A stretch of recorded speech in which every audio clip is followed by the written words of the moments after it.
ہم کسے کامیابی سمجھتے ہیں؟ جو زیادہ دولت مند ہے زیادہ کامیاب ہے، جس کی جائیداد زیادہ ہے زیادہ کامیاب ہے، جس کی تجارت بہت پھیلی ہوئی ہے زیادہ کامیاب ہے، جس کے پاس عہدہ بہت بڑا ہے زیادہ کامیاب ہے۔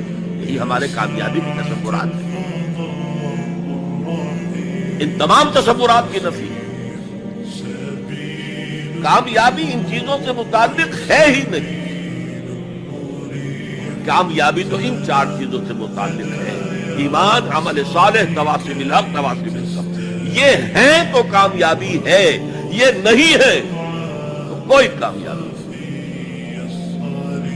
آپ کو سلطنت عرضی مل جائے کوئی کامیابی نہیں، دنیا بھر کی نعمتیں مل جائے کوئی کامیابی نہیں، جب تک کہ یہ چار چیزیں موجود نہ ہوں: ایمان اور عمل صالح اور تواصی بالحق